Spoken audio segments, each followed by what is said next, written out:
Good morning বন্ধুরা, কেমন আছো? আশা করি সবাই ভালো আছো। তো ভালো থেকো, সুস্থ থেকো। ওয়েলকাম টু বসা সিম্পলি ব্লগ। আজকে সকাল থেকে একদম শুরু করেছি বিছানা গোছানো থেকে, কারণ আজকের ভীষণ তাড়া আছে। আজকে হচ্ছে আমার বাড়িতে শীতলা পুজো, সেই জন্য একদম সকাল সকাল উঠে পড়েছি। একদম এদিকে চা নিয়ে চলে এসেছি, আর এদিকে বিছানাটা ঝটপট গুছিয়ে নিচ্ছি, কারণ আজকের প্রচুর চাপ আছে বাড়িতে। সেই জন্য ভাবছি, আর এত গরম পড়ছে, তো তার জন্য ভাবলাম যে যত তাড়াতাড়ি পারি কাজটা শেষ করে নিই। এখানে এক এক করে বিছানাগুলো গুছিয়ে নিচ্ছি, আর ওদিকে তো কর্তামাসি চলে গেছে বাজারে। ছেলেকেও আজকের একদম সকাল সকাল তুলে দিয়েছি। তো ব্লগটা কন্টিনিউ করি, আশা করো তোমাদের ভালো লাগবে। এই যে পুজোর তোড়জোড় চলছে, আর এই যে আমি শাড়িটা পরে নিয়েছি, আর এখানে আমার ঠাকুর দেওয়া হয়ে গেছে, মানে ঘরের ঠাকুরটা দেওয়া হয়ে গেছে এই যে। আর ভোগের রান্নার এই যে সব কাটাকুটি এখনো চলছে এখানে। ত্রিপলটা দিয়ে দাও না, নাহলে বৃষ্টি হবে। আর এখানে ভোগের রান্না চলছে এই যে। আমাদের এখানে কাল সন্ধ্যে থেকে কারেন্ট নেই, কাল সন্ধ্যে থেকে কারেন্ট নেই। অন্ধকারে কিছু বুঝতেও পারছি না, আর ঘেমে জল হয়ে যাচ্ছি। আর এখানে মানে শুধু ভোগের জিনিসপত্রগুলো কাটাকুটি বাকি আছে। তো আবার মনে হচ্ছে বৃষ্টি আসবে, পুরো মেঘ পড়ে এসছে। এই যে পুরো মেঘ পড়ে এসছে, আবার মনে হচ্ছে বৃষ্টি আসবে। তো ভোগের আটাটা করে নিই ঝটপট, এখন ব্রাহ্মণ আসেনি। তার মনে আছে কিনা জানিও না, 3-4 দিন আগে বলা হয়ে গেছিলো, আর এখন হচ্ছে আজকাল থেকে ফোনে পাচ্ছি না। তো দেখা যাক। তো ওদিকে কিছুটা ভোগের রান্না বসিয়ে দিয়ে, আবার এদিকে আমাদের যে গাছটা আছে, মানে এটা হচ্ছে মনসা গাছ, কিন্তু আমি কেন জানি না আমাদের আমি আশা থেকে দেখছি এই গাছটা থানের পাশেই হয়ে আছে।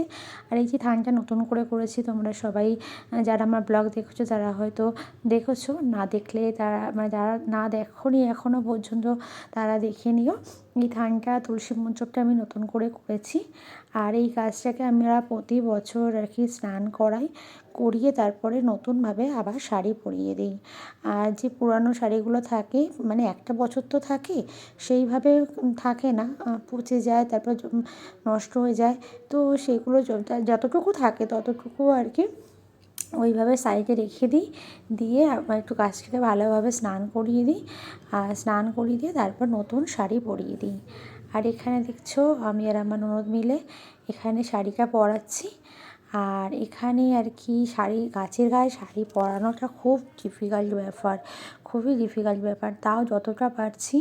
আর তার মধ্যে দেখছো বাইরে, তোমরা দেখলে বুঝতে পারবে কী হারে রোদ পড়েছে, প্রচুর পরিমাণে রোদ পড়েছে, গরম, মানে আমি আর পারছি না। তার মধ্যে আবার যত মানে সকাল থেকে উঠে তাড়াহুড়ো করছি, তার মধ্যে আবার এই যে ব্রাহ্মণ মশাই চলে এসছে। তো ব্রাহ্মণ মশাইকে কিছু কিছু কাজ আমি দেখিয়ে দিচ্ছি, আবার কিছু কিছু কাজ নিজেও বুঝে নিচ্ছি। প্রতি বছর করি আমার বিয়ের পর থেকে, তাও যেন প্রতি বছর না, যখনই পুজোটা হয় কিছু না কিছু আমি ভুলে যাই, আবার ঠাকুরমশাইয়ের কাছ থেকে সেগুলো শুনে নিই। আর আমি যে একটু মানে যেগুলো বলার ছিল আমি একটুখানি ঠাকুরমশাইকেই বলে দিয়েছি। আর এদিকে শাড়িটাকে, মানে গাছের গায়ে শাড়িটাকে ভালোভাবে গোছানোর চেষ্টা করছি, কারণ ভালোভাবে জড়িয়ে না দিলে এটা 1 বছর থাকবে, যেহেতু খুলে যেতে পারে, উড়ে যেতে পারে, সেই জন্য একদম শক্তভাবে টাইট করে গাছের গায়ে পরানোর চেষ্টা করছি। আর এই প্রতি বছর এই টাইমটাতেই আমাদের শীতলা পুজোটা হয়, এত গরমের মাঝখানে একটু যে সবাইকে বলবো, ইচ্ছা হয় যে একটুখানি বলবো, কিন্তু গরমের জন্য না আর পারি না, মনে হয় যে না।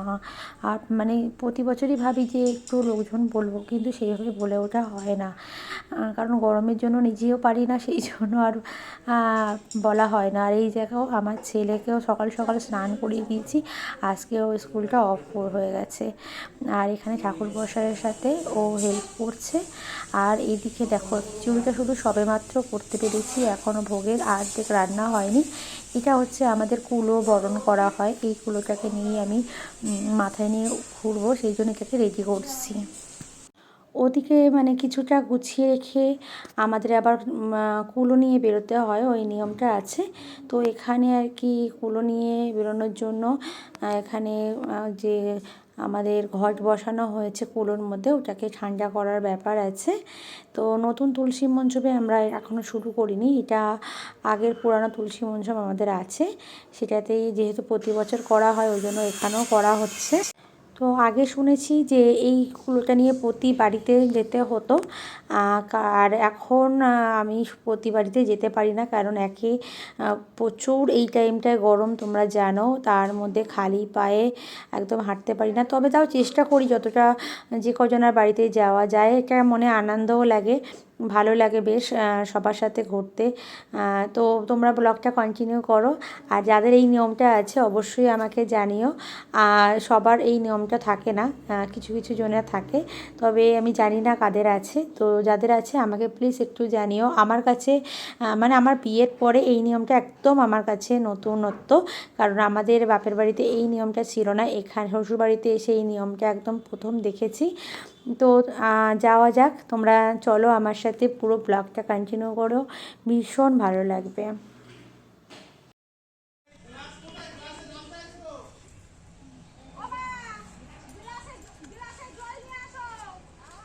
দীপু দীপু এই তো ডাব দিয়েছে, তাহলে যে কোনো একটা ডাব দিলে আর তোমার জল দিতে হবে না, এইটুকুনি এই তো ডাব দিয়েছে। ওই আমি ছুটিয়ে আমি খুশিতে নিয়ে নিচ্ছি।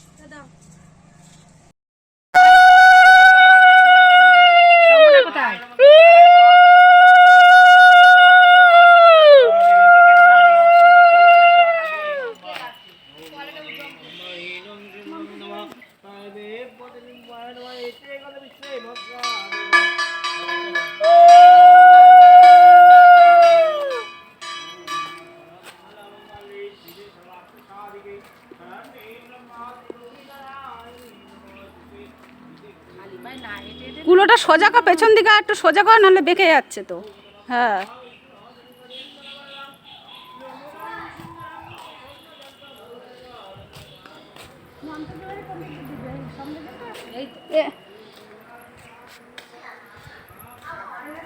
এখানে নামাবি না, আগে জুতো ফুতো রয়েছে।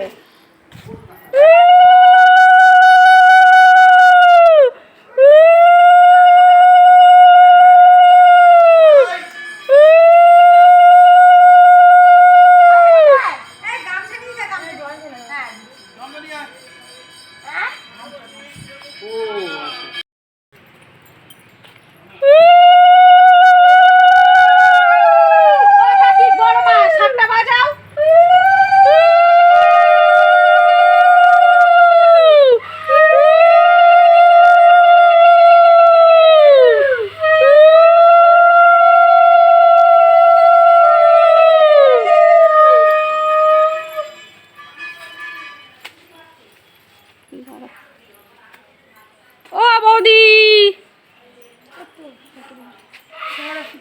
জল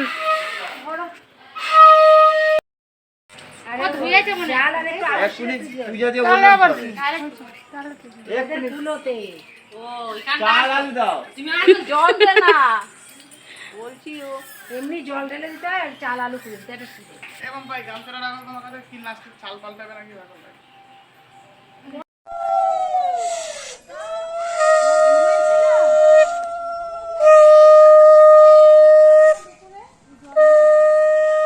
এই তাকাও,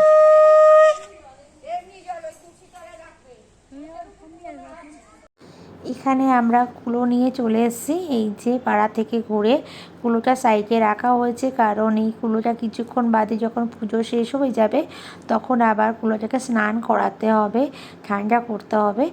আর এখানে পুরোহিত মশাই, আমরা যখন পাড়াতে গিয়েছিলাম এখানে পুজো চলছিল, আর এখানে তখন আমার ছেলে অনেকটা সাহায্য করেছে পুরোহিত মশাইকে, আজকে অনেক সকাল সকাল উঠে পড়েছে, ও অনেক কাজ করেছে। আর এখানে দেখতেই পাচ্ছ পুজো প্রায় শেষের দিকে, আর আমাদের পাড়ার অনেকে এখানে পুজোর জন্য প্রসাদ দিয়ে যায়, আর অনেকে আসে আবার অঞ্জলি দেওয়ার জন্য। আর এখানে আমি এই যে পায়েস করেছি, তারপর খিচুড়ি ভোগ করেছি, 5 রকম সবজি করেছি, ভাজা আর কি। এখানে যতটা পেরেছি করেছি, আর প্রচুর গরম তোমরা দেখতে পাচ্ছ বাইরে কি হারে রোদ পড়ছে। আর এই রোদের মাঝখানে যেহেতু উপরে ত্রিপলও টাঙানো হয়েছে, তাও যেন প্রচুর গরম এখানে। এখানে অঞ্জলি দেওয়ার জন্য সবাই এখানে বসে পড়েছে, কারণ গরমে আর পারছে না। এরপরে আর কি অঞ্জলি হবে, তারপর হোম হবে, তারপর হচ্ছে কুলোটাকে স্নান করাতে নিয়ে যেতে হবে একদম সবার লাস্টে। তো এখানে আর সবাই বলছে তুমি তাড়াতাড়ি কথা কম বলো, পুরোহিত মশাইকে বলছে অঞ্জলিটা আগে দিয়ে নেওয়ার ব্যবস্থা করো। তো এখানে তোমরা পুরো ব্লগটা দেখো, খুব ভালো লাগবে।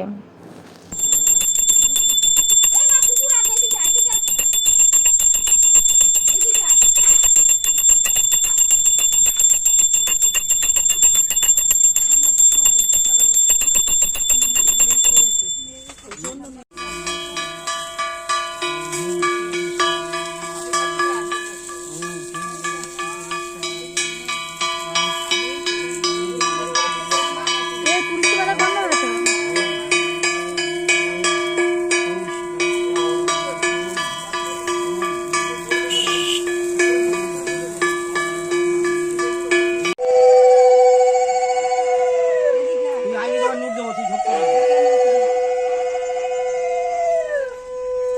বাজা বাজা বলবো।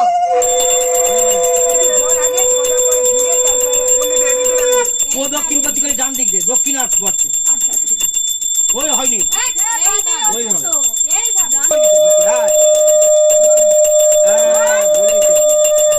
দক্ষিণে পড়তে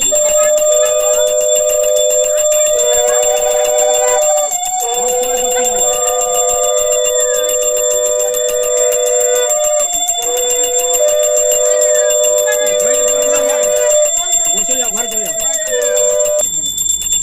ওই যাই না পুরো এনা নিয়ে যাও, চাল হচ্ছে হবে তো। তুমি বসো।